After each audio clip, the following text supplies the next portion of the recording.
امروز میخوایم یه مبحث خیلی مهم و جذابی رو با هم باز کنیم. انرژی مردانه و انرژی زنانه.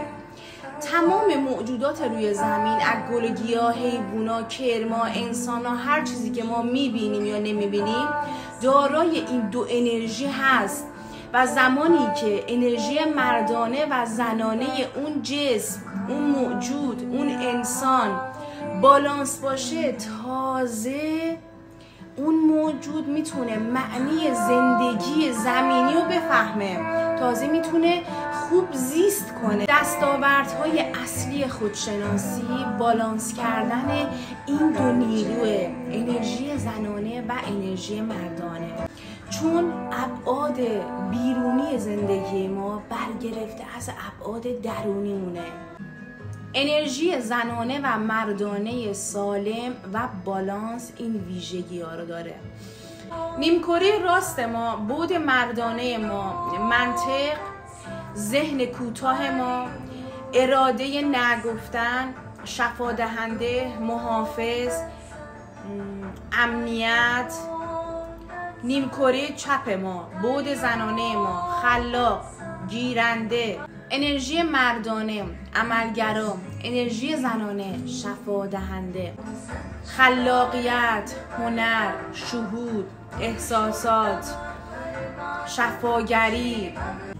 مردانه دهنده، زنانه گیرنده. مردانه فعال، زنانه منفعل.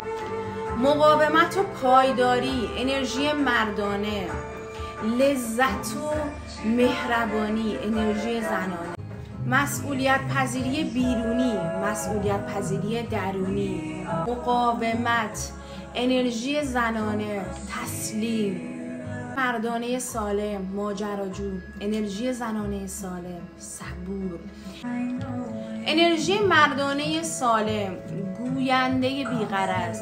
انرژی زنانه سالم در مقابل شنونده بی قضاوت. مردانه امنیت بیرونی، انرژی زنانه امنیت درونی.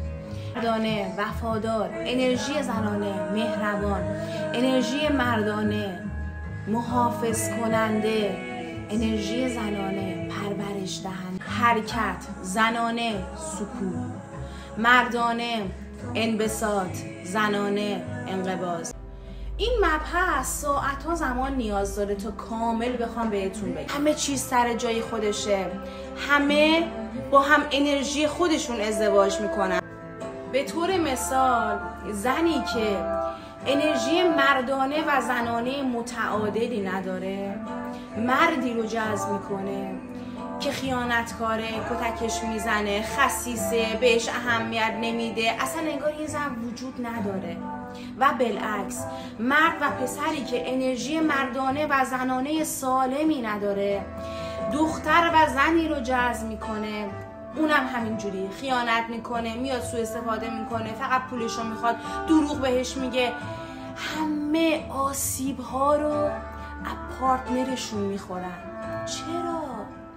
چون جهان هستی داره به تو میگه دقیقاً همین انرژی که تو پارتنرت میبینی که از اون متنفری، همون انرژی درون تو آسیب دیده و جهان هستی آورده جلوی چشمت تا تو ببینی، اون درس تو بگیری، انرژی تو درست کنی. درسایی که میگم چیه؟ کدایی که میگم کدوماست؟ همیناست. اون دیتاهایی که وارد ذهنت و بدنت شده و انرژی تو رو انگولک کرده همیناست. برای رسیدن به تعادل باید هر دو بال تو باشه.